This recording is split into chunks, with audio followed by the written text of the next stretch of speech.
My sister maxed out the credit card I left on the table. I blew it on a VIP cruise. I laughed, but then Dad walked in shouting, "Where's my $25,000? My sister turned pale and pure chaos broke out. My name is Hazel.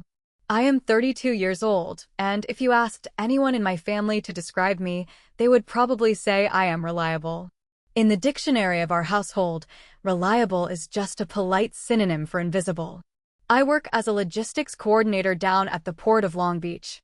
It is a job that requires me to manage absolute chaos, track endless shipping schedules, and essentially ensure that millions of tons of cargo get from point A to point B without the entire supply chain collapsing. It is a loud, grueling, and completely unglamorous life. But it requires discipline, and discipline is something I have built my entire existence around. I still live at home in Bixby Knolls.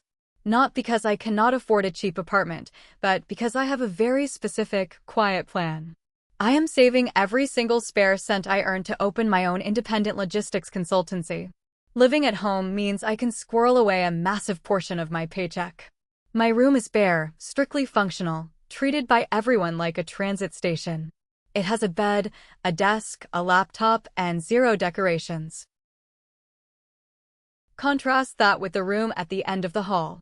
That room belongs to Stella. Stella is 26 years old. She does not have a job. She does not have a plan. What she does have is an Instagram feed that makes her look like a minor celebrity and an absolute, unshakable belief that the universe owes her a soft life.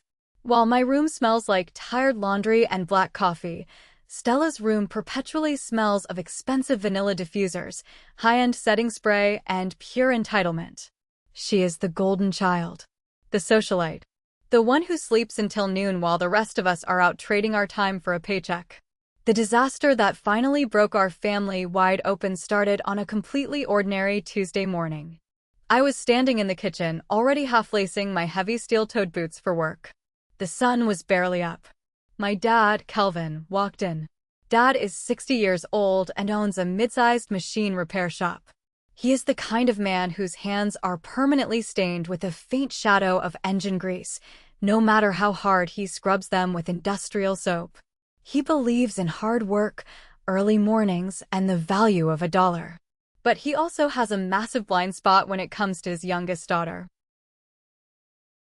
Dad leaned against the kitchen counter and pulled his premium credit card from his worn leather wallet. He held it out to me, along with a small, crumpled yellow sticky note where he had written his 4-digit PIN in block letters. He looked at me with tired eyes and asked if I could do him a favor. He had been trying to buy a specific vintage pocket watch online, a rare piece he had been tracking for months, but the website's checkout portal kept freezing on his phone. Technology frustrated him. He asked me to just take his card, use my computer tonight when I got home from the port, and order the watch for him. He specifically told me to use that card because it was his high-limit emergency account, the one he kept perfectly clear of balances so it would not trigger any fraud alerts for a sudden, expensive out-of-state purchase. I nodded, took the heavy metal card and the sticky note, and walked back to my room. I placed both items squarely in the center of my desk, right next to my keyboard. I figured it would be the very first thing I did when I got home. I grabbed my keys, walked past Stella's closed door, heard the faint hum of her white noise machine, and headed out into the California traffic, completely unaware that I had just left a loaded gun on the table. You do not get to a catastrophic financial betrayal overnight. It is never just one big leap into fraud. It is a slow, creeping tide of boundary pushing, and looking back, the warning signs were flashing neon red for years. To understand how Stella could brazenly take a credit card that was not hers, you have to understand the ghosts that haunted the hallways of our house. Specifically, the ghost of the missing $20 bills.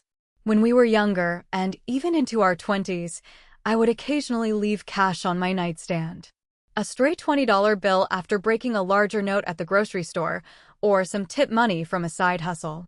And almost like clockwork, whenever Stella was getting ready for a night out with her friends, those bills would quietly vanish. The first few times it happened, I second-guessed myself. I thought maybe I had spent it on lunch and simply forgot, or maybe it fell behind the dresser.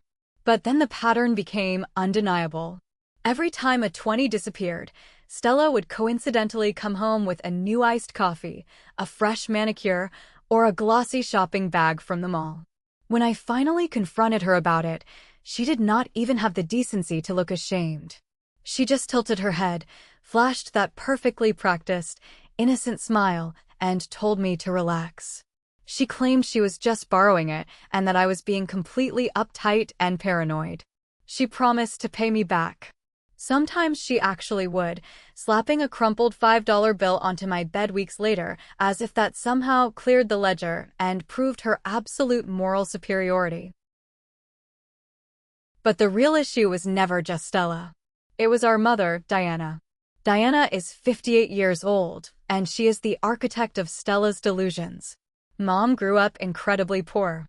She spent her youth wearing hand-me-downs and working after school just to help her parents keep the lights on. Because of that trauma, she made a silent vow that her children would never feel that kind of lack. But somewhere along the line, that noble intention warped into absolute, unconditional enabling, specifically directed at Stella. Whenever I tried to raise the alarm about the stolen money, Mom would immediately step in as the aggressive mediator. She would pull me aside, her voice dropping into that hushed, pleading tone, and tell me not to keep score. She would say that we were sisters, that family is more important than a few pieces of paper, and that Stella was just going through a phase.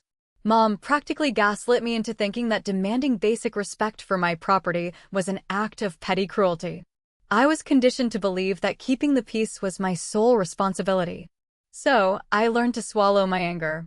I learned to hide my wallet. I learned to lock my things away. I became heavy, cynical, and guarded, while Stella remained light, breezy, and entirely unaccountable. She floated through life on a cushion of our mother's excuses. Dad was not entirely innocent either. He valued hard work, but Stella knew exactly how to charm him. She would hug him after a long day, tell him a funny story, and completely melt his strict exterior. He brushed off my quiet complaints as sibling rivalry. I was the reliable workhorse. She was the decorative show pony. That dynamic created a quiet, toxic resentment inside me. A dark tide pulling at the edges of my patience. Every time I was told to be the bigger person, a little bit of my empathy for my sister died. By the time I was 32, I viewed Stella not as a sister, but as a liability. But even in my most cynical moments, I thought her entitlement was limited to petty cash and borrowed clothes. I never imagined she had the sheer audacity to graduate to grand larceny. The day I left the credit card on my desk was one of the worst shifts I had ever experienced at the port. The heat in Long Beach that afternoon was oppressive, baking the asphalt and making the air smell thickly of diesel exhaust and salt. My job is not something you can just coast through. It requires a hyper-awareness of moving parts. That day, a massive cargo ship from overseas had been delayed by weather, throwing the entire offloading schedule into complete disarray. I spent 8 straight hours staring at spreadsheets, screaming over the radio over the roar of massive cranes, and arguing with customs agents who refused to clear a block of refrigerated containers due to a minor paperwork discrepancy. Every minute those containers sat on the dock, companies were losing thousands of dollars. The pressure was crushing. I skipped my lunch break entirely, grabbing a stale granola bar from my desk drawer while I frantically rerouted semi-trucks to avoid a bottleneck at the terminal gates. My supervisor was breathing down my neck, demanding miracles, and I had to swallow every bit of my pride and frustration to politely negotiate with angry truck drivers who had been idling in the sun for hours. I remember standing on the edge of the yard, watching those massive iron containers swinging through the sky, feeling a bone-deep exhaustion. But I also felt a grim sense of pride. Every grueling hour, every skipped lunch, every stress headache was a brick in the foundation of my future. I mentally calculated my latest paycheck. I was so close. Just a few more months of this grind, a few more months of living in that quiet, tense house, and I would have enough capital to lease a small office space in Signal Hill. I would be my own boss. I would consult for the very shippers who were currently screaming at me on the phone. I valued the money I made because I knew exactly how much sweat and misery it cost to earn it. I knew the weight of $1. As the sun finally began to set, casting long, harsh shadows across the shipping yard, I clocked out. My eyes felt like they were filled with crushed glass. My back ached, and my brain was completely fried. All I wanted in the entire world was to stand under a hot shower until the water ran cold, and then sleep for 12 hours straight. I dragged myself to my car, fought my way through the brutal evening traffic on the freeway, and finally pulled into our driveway in Bixby Knolls. The house was quiet. The porch light was on. It looked like a sanctuary. I trudged up the steps, unlocked the front door, and kicked off my heavy work boots in the hallway. I was practically a zombie. But as I walked past the kitchen toward my bedroom, the memory hit me. The vintage watch. Dad's favor. I sighed, rubbing my temples. I promised him I would order it tonight, and I knew if I put it off until morning, the auction or the listing might expire. I pushed my bedroom door open, flipped on the overhead light, and walked straight to my desk. I wiggled the computer mouse to wake up the monitors. I reached out to grab the heavy metal credit card and the yellow sticky note. The sticky note was there. The space next to it was empty. I froze. My hand hovered over the desk. I blinked, thinking my exhausted brain was playing tricks on me. I shuffled the papers around the keyboard. I checked the floor. I checked my pockets, even though I knew with absolute certainty I had not touched it since the morning. The card was gone. A cold spike of adrenaline pierced right through my exhaustion. I sat down heavily in my office chair. No, I told myself. Do not panic. Maybe Dad came in and grabbed it back because he figured out how to buy the watch himself. That had to be it. I quickly pulled up the website Dad had bookmarked for me. I had his login credentials saved. I added the vintage watch to the digital cart and navigated to the checkout page. The credit card information was securely auto-filled in the browser from a previous purchase he had made months ago. All I had to do was hit submit. I clicked the button, expecting to see the confirmation screen. The page loaded. The screen flashed a bright, aggressive red. Transaction declined. Insufficient funds. My heart stopped. I frowned at the monitor. That was impossible. Dad was incredibly meticulous with his finances. That specific card was his high-limit emergency line. It was supposed to have tens of thousands of dollars in available credit. There was absolutely no way a purchase for a few $100s would bounce. I gritted my teeth and clicked submit again, thinking it was a server error. Same red message. Insufficient funds. A sickening feeling began to pool in my stomach. The kind of dread that makes your hands shake. I opened a new tab and navigated directly to the bank's portal. I knew his password because I helped him set up the online banking last year. I typed it in, hit enter, and watched the dashboard load. I stared at the screen. My breath hitched in my throat. The available balance was 0. My eyes darted down to the recent transactions list. What stared back at me was not a history of modest hardware store purchases or gas station receipts.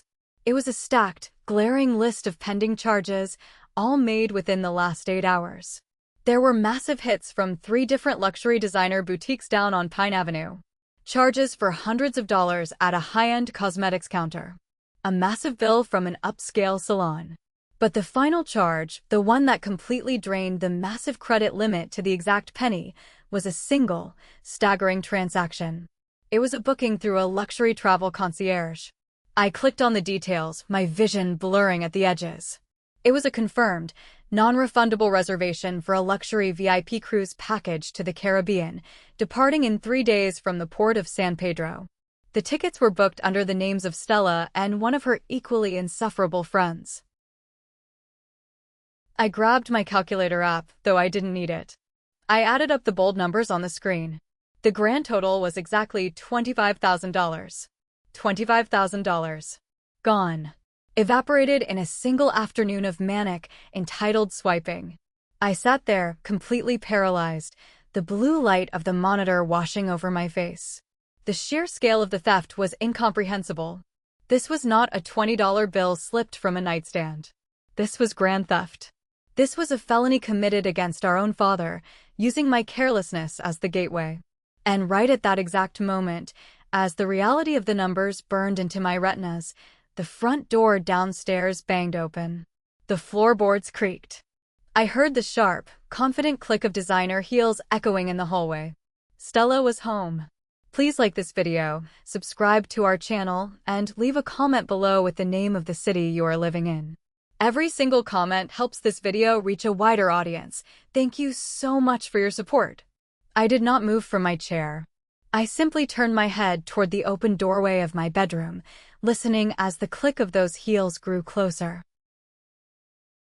Stella breezed into my room without knocking, moving with the chaotic, main character energy of someone stepping off a runway.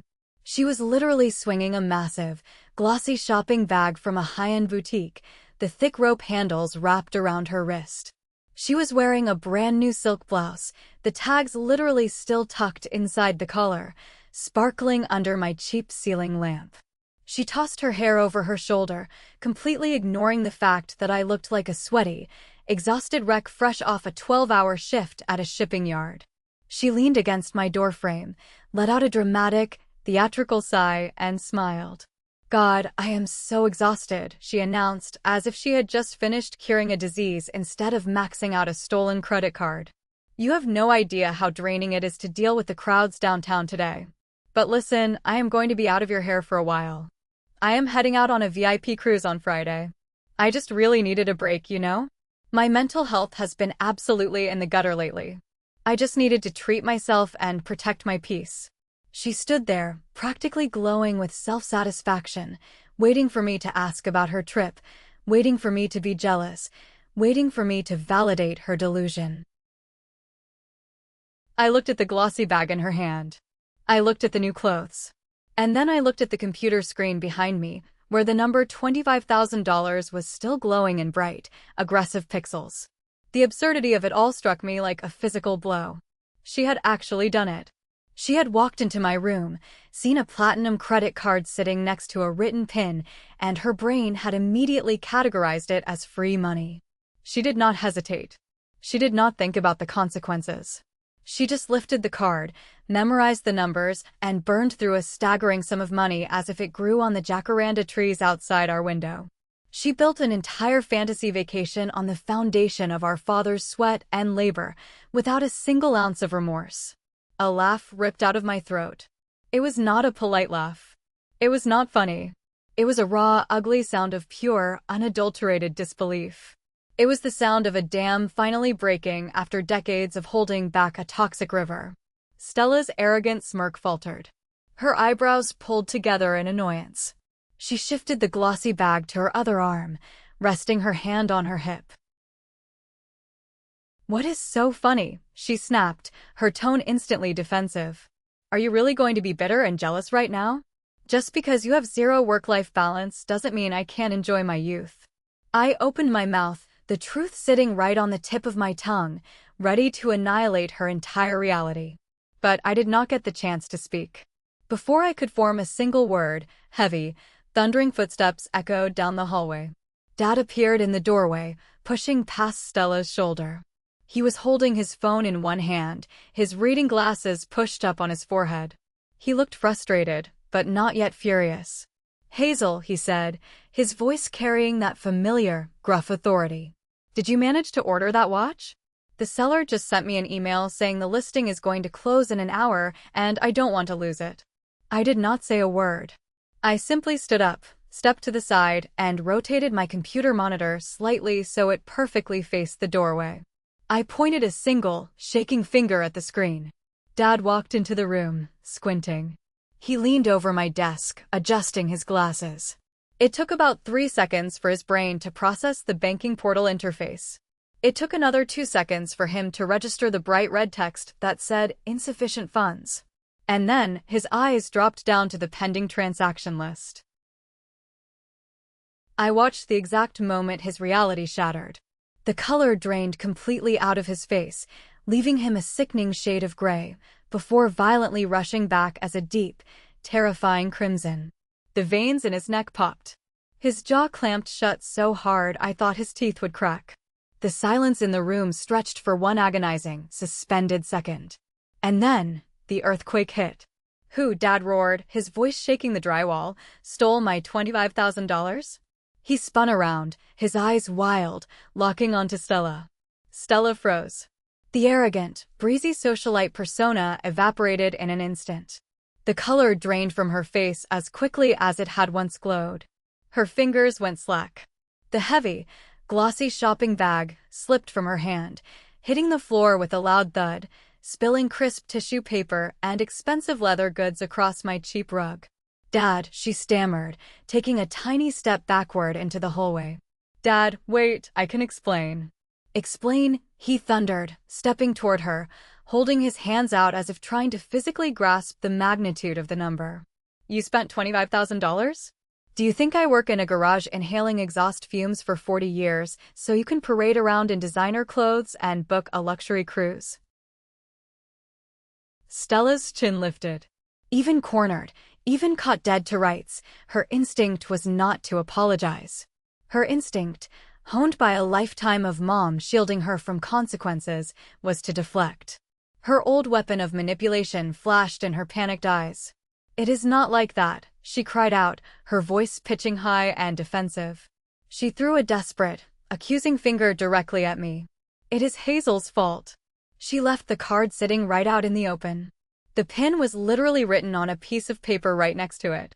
How is it only my fault if she practically invited trouble? I thought it was her card.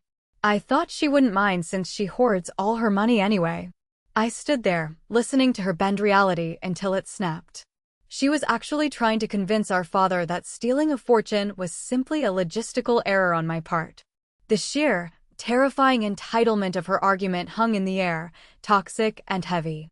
Her words landed heavy in the room, and for a terrifying second, I saw a flicker of hesitation in Dad's eyes. Decades of conditioning are hard to break. Decades of hearing Mom say, "It was an accident, don't be so hard on her," had created a reflex in him. He slowly turned his head to look at me, the anger in his eyes momentarily clouded by confusion, waiting to see if I would accept the blame. Waiting to see if I would fall on my sword to keep the family peace, just like I had done with the $20 bills. But I was not 32 years old and exhausted just to play the scapegoat anymore. I reached over to my printer, hit the shortcut key on my keyboard, and the machine whirred to life. I did not speak while the pages printed. I simply pulled the warm sheets of paper from the tray, stapled them together, and handed the stack directly to Dad. "I was at the port all day," I said, my voice eerily calm, steadier than my shaking hands. "I clocked in at 6 in the morning and clocked out at 6 in the evening. Look at the timestamps on those transactions, Dad." He looked down at the paper. "Every single charge," I continued, stepping closer, "was made in person at retail stores in downtown Long Beach between noon and 3 in the afternoon. Exactly when I was standing on a loading dock surrounded by witnesses." I pointed to the final, massive charge at the bottom of the page. "And that VIP cruise ticket? The one that drained the entire rest of the limit? It is a non-refundable booking. And the confirmation explicitly lists the primary passenger as Stella. There is absolutely no mistaking who made these charges. She knew exactly what she was doing. She knew it was your card because it has your name embossed on the metal." Stella's mouth opened and closed like a fish suffocating on dry land. The lie was dead. The manipulation had failed. Just then, Mom appeared at the top of the stairs, drying her hands on a kitchen towel, a look of mild annoyance on her face. "What is all this shouting about?" she asked, her eyes scanning the three of us. "You are going to wake the neighbors." I did not answer her. I did not have to. Dad simply turned and thrust the printed bank statements into Mom's hands. Mom looked down. She read the numbers. She saw the boutique names. She saw the $25,000 total at the bottom. I watched her lips tighten. I watched her eyes dart from the paper to the spilled designer clothes on the floor and finally to Stella's terrified face. For the first time in 26 years, the easy excuses did not come. Mom did not step between Dad and Stella. She did not tell us to lower our voices. She did not say family was more important than money. She just stared at her golden child, the illusion permanently shattered. Stella tried one last time, her voice cracking, shrinking back against the wall. Mom, please. It was just a mistake. I will pay it back. I promise." but nobody moved to shield her. The air in the hallway completely shifted, growing thick and suffocating. It felt as if the ground itself had violently tilted beneath us, throwing all the old, toxic dynamics entirely off balance. Dad looked at Stella with a coldness I had never seen before. "You will not go on that cruise," he said, his voice dropping to a terrifyingly quiet whisper. "And you are going to pay for every single thing you did."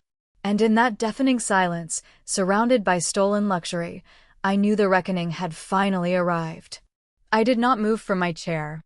I simply sat there in the dim light of my bedroom, the blue glow of the computer monitor reflecting off my glasses. My heart was pounding a slow, heavy rhythm against my ribs, a mixture of cold fury and genuine disbelief. I listened to the sounds of the house, the front door clicking shut, the familiar, confident thud of designer heels on the hardwood floor, and then the light, airy humming of a person who didn't have a single care in the entire world. Stella breezed into my room without even a cursory knock. She moved with the chaotic, main character energy of someone who believed the entire world was merely a backdrop for her existence.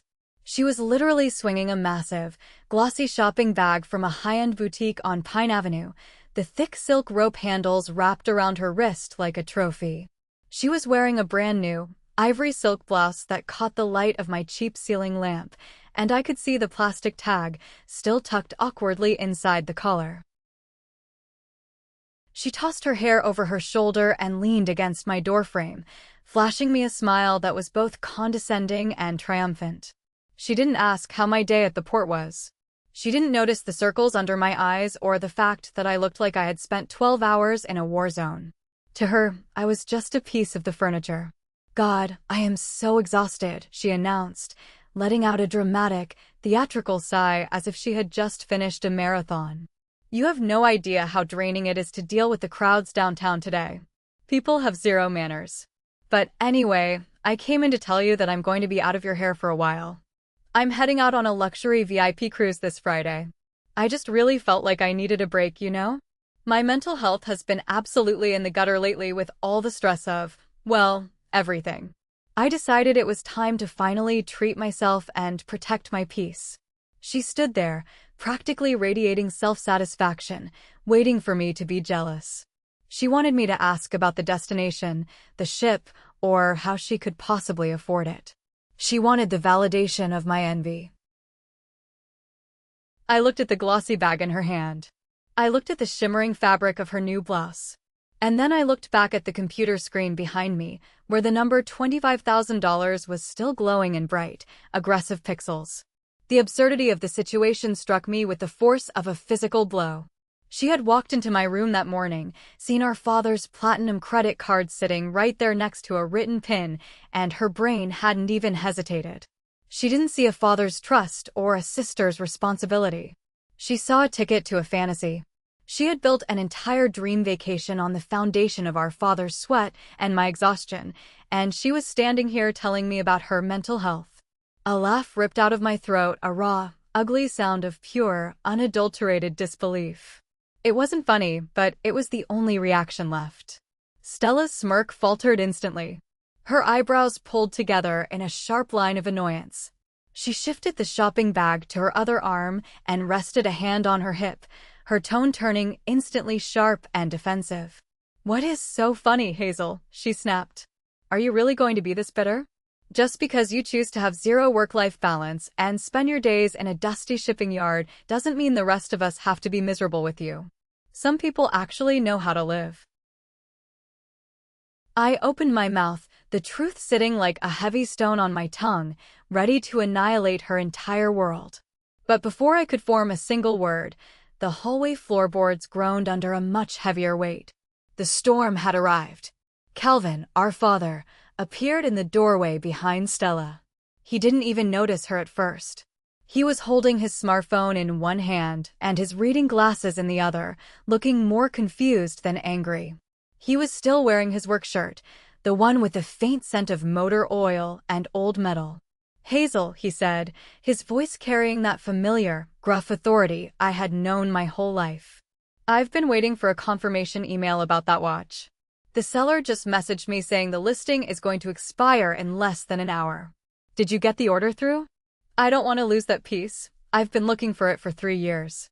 I didn't answer him verbally. I couldn't. Instead, I stood up from my chair and stepped to the side, slowly rotating my computer monitor so it was angled directly toward the door. I pointed a single, shaking finger at the screen. Dad walked into the room, squinting through his glasses. He leaned over my desk, his eyes scanning the banking portal interface. At first, he just saw the red text, the aggressive, bold letters that said transaction declined, insufficient funds. He blinked, confused. But then his gaze dropped further down to the recent activity list. I watched the exact second his heart broke. The color drained from his face with terrifying speed, leaving his skin a sickening, ashen gray, before a violent surge of crimson rushed back to his neck and forehead. I could see the pulse thudding in his temple. The hand holding his glasses began to shake. "Who?" Dad began, his voice dropping into a low, guttural vibration that made the glass on my desk rattle. "Who stole $25,000 from my account?" He spun around, his eyes wild and burning, locking onto Stella. Stella froze. The socialite persona vanished like a ghost in the sunlight. Her fingers went slack and the heavy, glossy boutique bag slipped from her hand, hitting the floor with a dull thud. Expensive leather goods and crisp white tissue paper spilled across my rug. She took a tiny, instinctive step backward, her back hitting the hallway wall. "Dad," she stammered, her voice pitching up into a frantic, high-pitched whine. "Dad, wait, please. I can explain. It isn't what it looks like." "Explain?" Dad thundered, the volume of his voice shaking the drywall. "Explain $25,000? Do you have any idea how many engines I have to pull, how many 12-hour days I have to spend on a concrete floor to earn that kind of money? And you spend it on clothes? You spend it on a cruise." Stella's chin lifted. Even cornered, even caught red-handed, the years of being the golden child wouldn't let her just apologize. She did what she always did, she looked for a way to shift the weight of the sin onto someone else. She pointed a trembling finger directly at me. "It's Hazel's fault," she cried out, her voice cracking with fake indignation. "She's the one who left the card sitting right there in the middle of the desk. The pin was written right on a note. It was practically an invitation, Dad. If she was so worried about your money, why was she so careless with it? I thought it was her account anyway.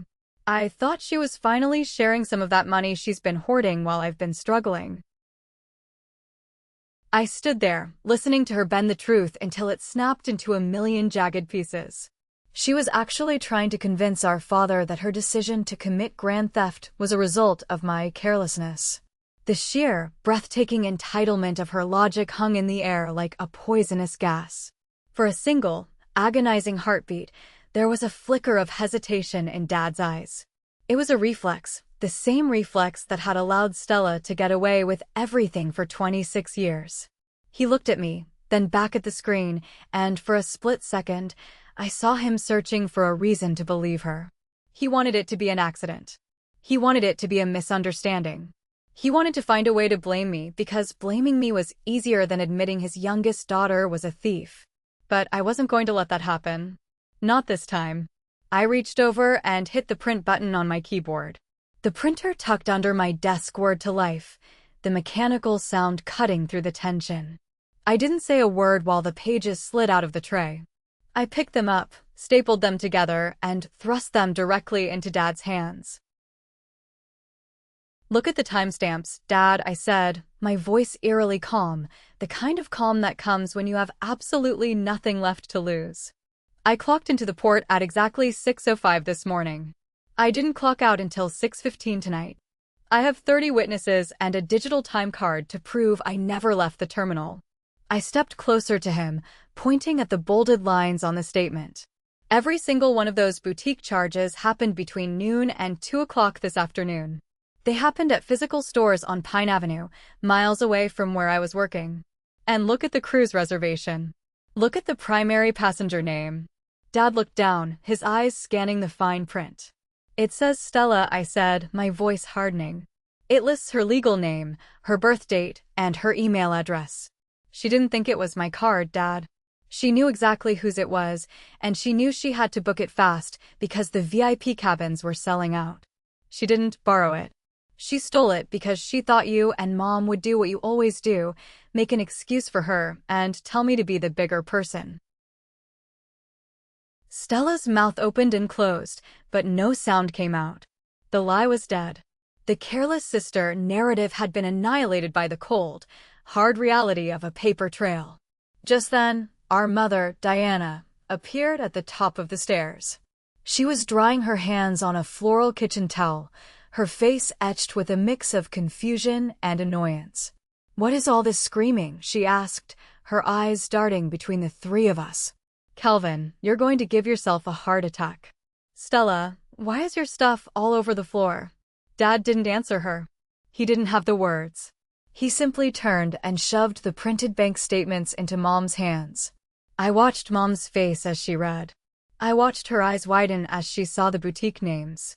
I watched her lips thin into a hard, white line as she reached the bottom of the page and saw the grand total, $25,000. She looked at the spilled designer bags on the rug, then up at Stella, who was now weeping silently, her face buried in her hands. For the first time in my life, Mom didn't step forward to give Stella a hug. She didn't tell Dad to lower his voice. She didn't say, "She's just a girl." She didn't realize. She stood there, clutching the kitchen towel, looking at her daughter as if she were seeing a complete stranger. "You did this," Mom whispered, her voice trembling. "For a vacation?" "For clothes." Stella tried one last time, her voice a pathetic, broken sob. "Mom, I'll pay it back. I promise. I was so depressed, and everything was so beautiful, and I thought." "You thought we were fools," Dad said, his voice dropping into a terrifying, quiet whisper. "You thought I was a paycheck, and your sister was a scapegoat. Well, the bank just called. The money is gone, Stella. It's a non-refundable booking. You just threw away $25,000 of my life's work. And you're going to pay for every single cent of it." The air in the hallway felt heavy enough to crush us all. The reckoning had finally arrived, and the golden child's throne was turning into a cage. The 3 days that followed the earthquake were unlike anything I had ever experienced in that house. It was as if the air itself had been sucked out of the building. We moved around each other like ghosts in a haunted mansion. Dad barely ate. He would sit at the head of the table, staring at his plate, his jaw working silently. Mom stayed in the kitchen, her eyes perpetually red and swollen. And Stella? Stella remained barricaded in her room. No music. No laughing on the phone. Just the sound of muffled crying and the occasional creak of her bed. On the evening of the third day, Dad called a family meeting. He didn't do it over dinner. He waited until 7 o'clock and called us into the living room. He stood in front of the fireplace, his posture rigid. He looked at me and said, "Hazel, get a legal pad and a pen. I want this in writing." I sat at the coffee table, my heart racing. I realized then that Dad wasn't just angry. He was done. He began to dictate the terms of Stella's existence. He wasn't going to call the police, but he was going to act as judge, jury, and warden. The contract I wrote that night was brutal. It stated that Stella acknowledged a debt of $25,000 to our father. To satisfy this debt, she was required to secure full-time employment immediately. Not an internship, not a social media gig, but a real job with a real paycheck. 75% of every dollar she earned would be automatically garnished and paid directly into Dad's account. She would be left with only 25% for all her personal needs.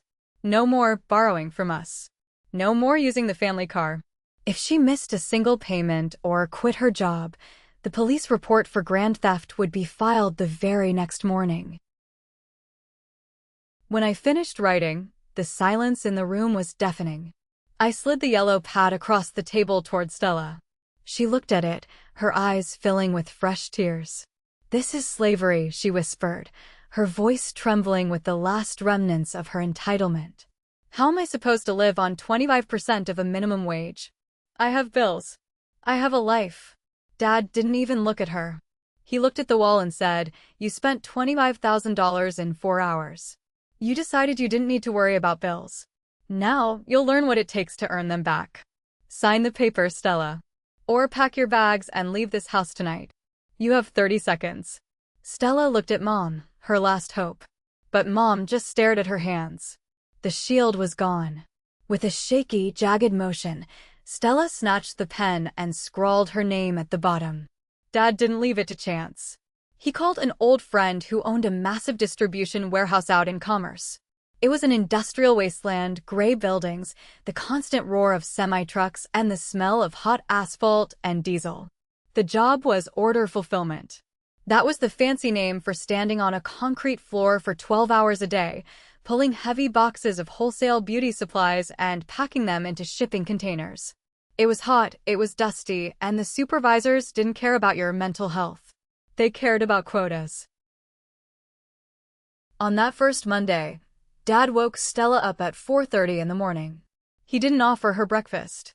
He didn't offer her coffee. He simply stood at her door and said, "The truck leaves in 10 minutes. Be in it." He drove her all the way to Commerce in silence. He didn't drop her off at the curb like a school kid. He parked the truck, walked her to the security gate, and watched until she swiped her temporary badge and disappeared into the cavernous, humming darkness of the warehouse.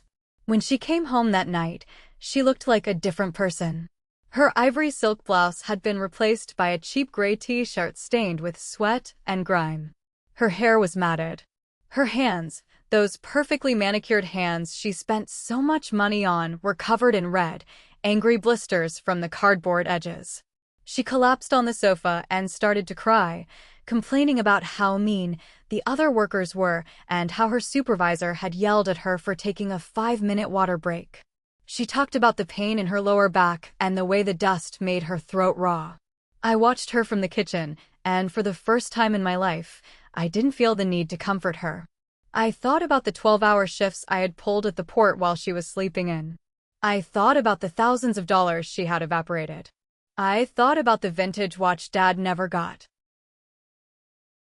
"Freight doesn't move faster because you want it to, Stella," I said quietly. "It moves when you do the work." She glared at me, her eyes full of hate, but she didn't have the energy to argue. She dragged herself upstairs, her boots clunking heavily on each step. The golden child was finally learning the weight of $1, and the lesson was just beginning. Over the next month, the transformation of our household continued. Stella's social media was the first thing to die. In the beginning, she tried to post relatable content about her new journey and blue-collar aesthetic, but the reality of a 12-hour shift doesn't leave much room for lighting and filters. Her friends, the girls who used to flood her comments with heart emojis and invitations to rooftop brunches, started to drift away. They didn't want to hear about warehouse quotas or bus schedules. When she couldn't afford to split a $100 dinner bill, she simply stopped being invited. I would see her late at night, sitting in her room in the dark, the only light coming from her phone screen. She was scrolling through old photos of her rich life, a ghost haunting her own digital past. It was a slow, painful social death. Then came the cheating phase. Because Dad was garnishing 75% of her wages, Stella had almost no spending money. She couldn't afford the lifestyle she craved. One afternoon, I saw an Uber pull up to our house, a luxury black car. Stella hopped out, trying to look discreet. I knew she couldn't afford a $30 Uber on her remaining wages. That's when I noticed her closet was getting thinner. She wasn't just working, she was smuggling.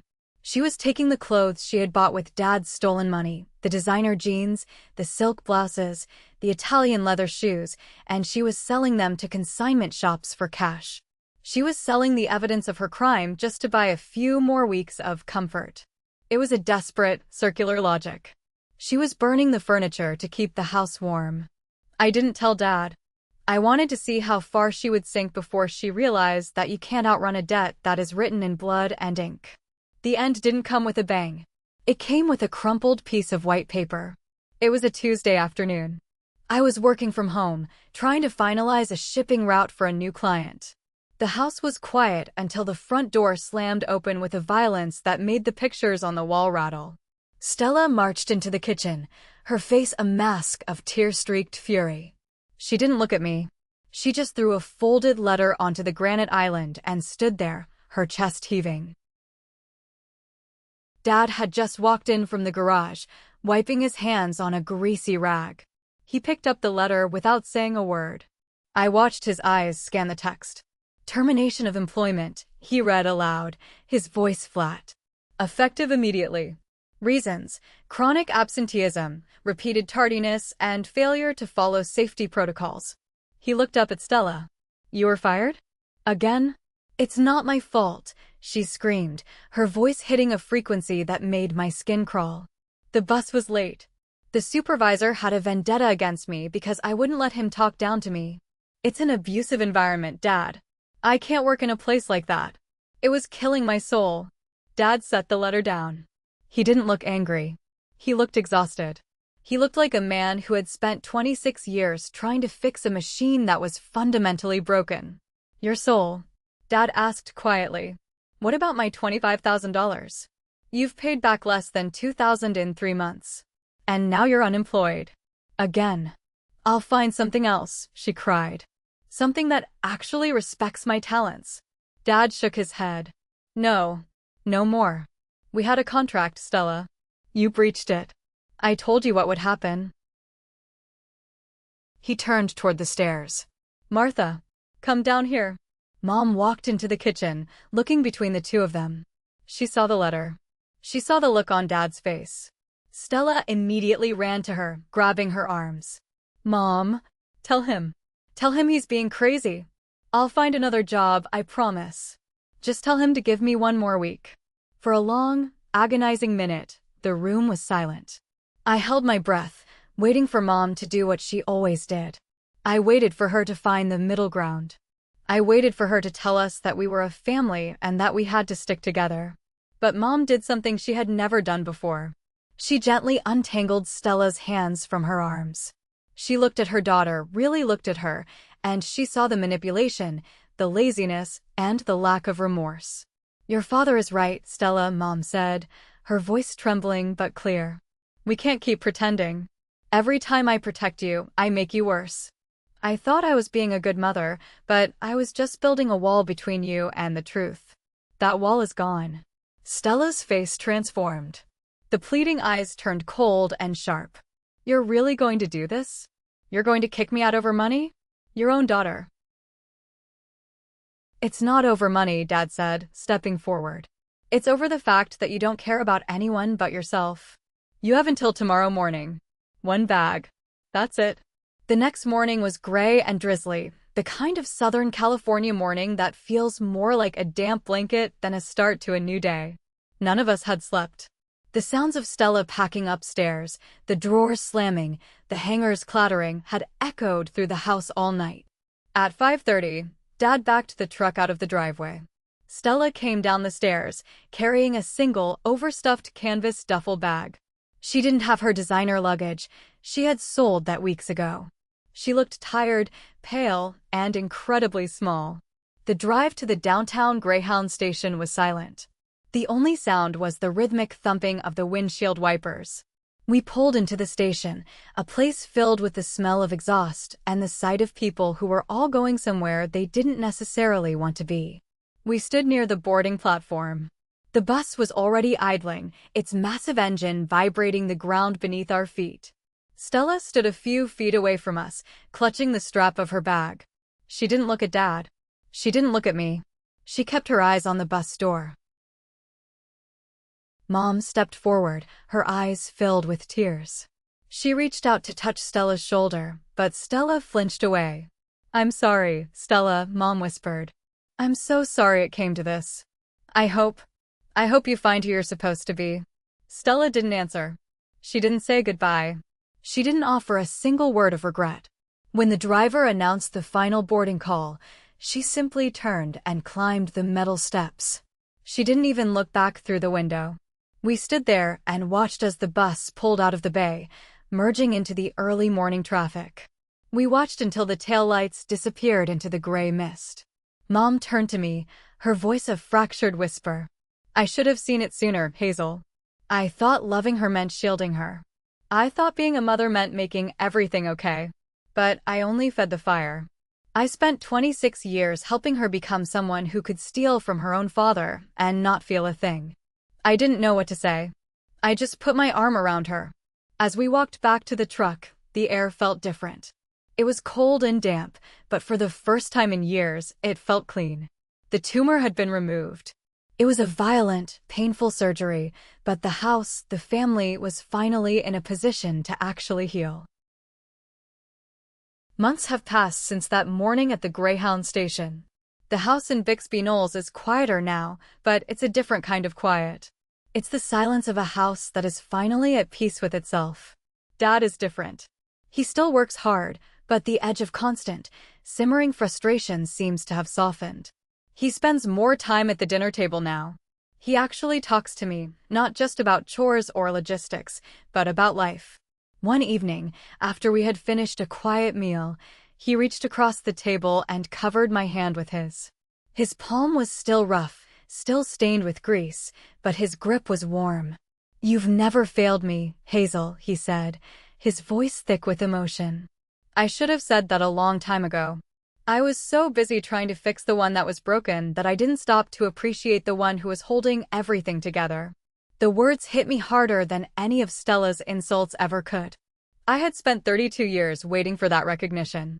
It didn't fix the past, but it made the future feel possible. Mom has changed too. She doesn't hover anymore. She joined a volunteer group that helps families navigate debt and financial planning. She told me she wants to make sure no other parent makes the same mistakes she did. She still worries about Stella, we all do, but she doesn't check her social media anymore. She realized that the version of Stella on the screen was never real to begin with. As for me, I finally did it. I signed my first major corporate client and officially launched my consultancy. My office is a small, modest space in Signal Hill. It's not fancy, but the windows look out over the cranes and the containers of the port. It's a view of hard work and moving parts. It's a view of reality. I still have the yellow legal pad in my desk drawer. I kept the contract. Not as a weapon, but as a reminder. It's proof that boundaries aren't an act of hate, they're an act of survival. Sometimes, late at night, I wonder where Stella is. I wonder if she's working a job she hates, or if she found a new person to manipulate.